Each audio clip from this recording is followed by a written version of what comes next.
बहुत पुराने समय की बात है। एक गांव में कन्हैया नाम का बहुत ही ईमानदार व्यक्ति रहता था, लेकिन वो बहुत ही गरीब था, इसलिए उसकी पत्नी हमेशा उसे ताना मारती रहती थी। हर रोज लड़ाई झगड़ा करना, यही सब उसका काम था। एक सुबह कन्हैया सोकर उठता है और नाश्ते के लिए आवाज लगाता है, सुनो भाग्यवान, कुछ खाने के लिए हो तो ले आओ। इस पर उसकी पत्नी थोड़ा सा गुड़ कटोरे में लेकर आ जाती है। ये देखकर कन्हैया कहता है, यह क्या, केवल थोड़ा सा गुड़। उसकी पत्नी गुस्सा होते हुए कहती है, जितना करते हो उसमें तो यही मिलेगा। पहले कुछ कमा कर लाओ, उसके बाद अच्छा खाने की सोचना। अपने बड़े भाई को देखो, कितना अच्छा पैसा कमाता है। काश मेरी शादी उसी से हुई होती। ये सब सुनकर कन्हैया को गुस्सा आ जाता है और अपनी पत्नी से कहता है, सुनो भाग्यवान, अब मैं कुछ करके ही घर लौटूंगा। लाओ मुझे ये गुड़ दो। कन्हैया अपना थैला उठाता है और वही गुड़ अपने थैले में रखकर वहाँ से निकल जाता है। चलते चलते वह एक जंगल में पहुंचता है। घर से काफी दूर आने के कारण उसके पैर दर्द करने लगते हैं। वह आराम करने की इच्छा जताता है। सामने उसे एक बड़ा सा पेड़ दिखाई देता है, जिसकी छाया काफी शीतल होती है। वह पेड़ के पास जाता है और थैला रखकर वहीं लेट जाता है। थकान होने के कारण लेटते ही सो जाता है। उसी पेड़ पर कभी कभी एक परी प्रकट होती थी। भाग्यवश वह दिन भी आज ही था। परी प्रकट हुए। उसने देखा कि एक आदमी पेड़ के नीचे सोया हुआ है। यह आदमी कौन है और इसके पास ये सामान क्या है? वह थैले को उठाती हैं और उसमें से गुड़ निकालती हैं। यह क्या, भोजन। वैसे भी मुझे बहुत तेज भूख लग रही है। वे गुड़ खाना शुरू कर देती हैं। गुड़ खाते हुए परी खुद से कहती है, वाह क्या स्वाद है। रोज रोज परी लोग का भोजन खाकर मेरा तो मन ही ऊब गया था। इस गुड़ ने दोबारा से मेरे स्वाद को जगा दिया। देखते ही देखते वे पूरा गुड़ खा जाती हैं।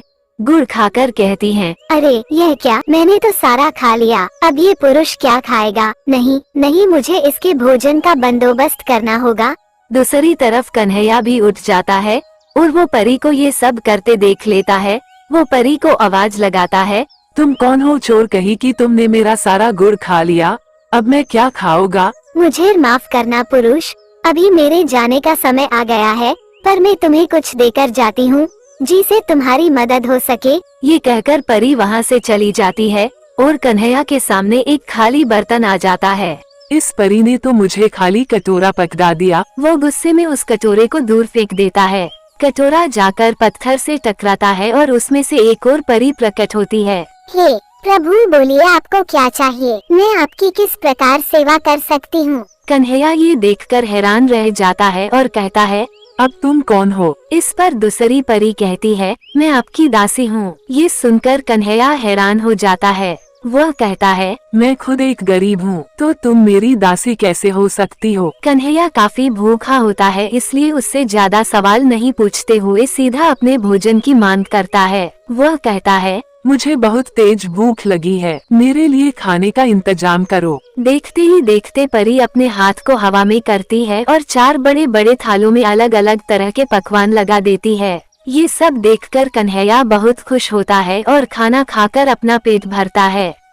अब परी कहती है, अब मुझे इजाजत दीजिए प्रभु। ये कहकर दूसरी परी भी गायब हो जाती है। ये देखकर कन्हैया कहता है, अब ये कहाँ गायब हो गई? फिर वो उस कटोरे को ढूंढता है और कहता है, अच्छा, तो यह कोई साधारण कटोरा नहीं है, बल्कि एक जादुई कटोरा है। इसे देखकर मेरी पत्नी बहुत खुश हो जाएगी और अब मुझे काम करने की भी जरूरत नहीं पड़ेगी। बिना देरी लगाए वह घर जाता है और अपनी पत्नी को आवाज लगाता है, सुनो भाग्यवान, यहाँ आओ। ये सुनकर उसकी पत्नी बाहर आती है और गुस्से से कहती है, क्या है, क्यों चिल्ला रहे हो? कन्हैया खाली कटोरा अपनी पत्नी को दिखाते हुए कहता है, ये देखो। ये देखकर कन्हैया की पत्नी कहती है, यह क्या है? कुछ कमा कर भी लाए हो या सिर्फ खाली कटोरा ही देखा रहे हो? अरे भाग्यवान, यह कोई साधारण कटोरा नहीं है, यह एक जादुई कटोरा है, जिससे तुम जो भी मांगोगे वह तुम्हें मिलेगा। कन्हैया उस कटोरे को जमीन पर फेंकता है। फेंकते ही उसमें से परी प्रकट होती है। बोलिए प्रभु, मैं आपकी क्या सेवा कर सकती हूँ? ये सुनकर कन्हैया कहता है, मेरी पत्नी के लिए अलग अलग तरह के स्वादिष्ट पकवान लाए जाए। परी यह सुन अलग अलग तरह के पकवानों को अपने जादू से प्रकट करती है। ये देखकर कन्हैया की पत्नी हैरान रह जाती है और खुशी भी होती है। वह तुरंत कहती है, सुनो जी, क्यों ना हम अपने आस पड़ोस को आज शाम दावत पर बुलाएं। उन्हें खाना खिलाकर हमें बहुत सुख मिलेगा। हाँ हाँ, क्यों नहीं, ये तुमने बहुत अच्छी बात कही है। मैं जाता हूँ और सभी लोगों को आमंत्रित करता हूँ। कन्हैया अब गांव की तरफ निकल जाता है और सभी लोगों से शाम को खाने के लिए अपने घर आने के लिए कहता है। कन्हैया गांव के सभी लोगों को आमंत्रित करके घर वापस लौटता है।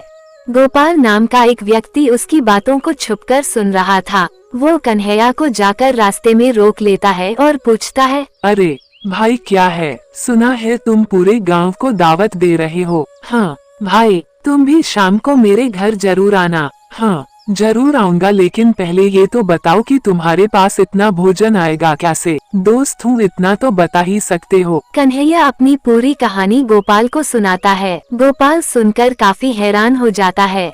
ये सुनकर वो तुरंत घर जाता है और अपनी पत्नी को सारी खबर देता है और कहता है, सुनो भाग्यवान, तुम बहुत सारा खाना बनाओ, मैं जंगल जाऊंगा और मैं भी एक जादुई कटोरा लेकर आऊंगा। वो जंगल जाता है और उसी पेड़ के नीचे खाने को रखकर सो जाता है। लेकिन दुर्भाग्यवश इस बार कोई परी नहीं बल्कि राक्षस उस पेड़ के नीचे प्रकट होता है और उसकी नजर खाने पर जाती है और उसके हाथ में भी एक कटोरा होता है। वह कहता है, इस कटोरे का मैं क्या करूँगा जब मेरे सामने इतने अच्छे अच्छे पकवान रखे हैं। वो कटोरे को वहीं छोड़ देता है और पकवानों को देखते ही देखते खा जाता है। कुछ देर बाद गोपाल सोकर उठता है तो उसे एक कटोरा दिखाई पड़ता है। वह सोचता है कि यही है वो जादुई कटोरा जिससे मैं भी कन्हैया की तरह बन सकता हूँ। वो कटोरे को लेकर घर जाता है और अपनी पत्नी को दिखाते हुए कहता है, देखो अब मेरा कमाल। वो कटोरे को जमीन पर फेंकता है, लेकिन उससे एक और बड़ा सा राक्षस प्रकट होता है। ये देखकर गोपाल और उसकी पत्नी डर जाते हैं। गोपाल की पत्नी कहती है, अजी ये तुमने क्या किया? तुमने तो एक राक्षस को जगा दिया। राक्षस कहता है, बोलो मुझे क्यों बुलाया है? मुझे बहुत तेज भूख लग रही है, मेरे लिए खाने का इंतजाम करो, नहीं तो मैं तुम्हें मार दूंगा। ये सुन वे दोनों अपनी जान बचाने के लिए वहाँ से भागते हैं। पीछे पीछे वह राक्षस भी उन्हें मारने के लिए भागता है। वे कन्हैया के घर जाते हैं और उसे सारी बात बताते हैं और उसे मदद मांगते हैं। कन्हैया राक्षस को भर पेट भोजन कराता है। भोजन करके राक्षस चला जाता है। इसके बाद कन्हैया और उसकी पत्नी गांव के लोगों को भोजन खिलाकर अत्यंत सुख महसूस करते हैं और आगे का जीवन खुशी खुशी बिताते हैं।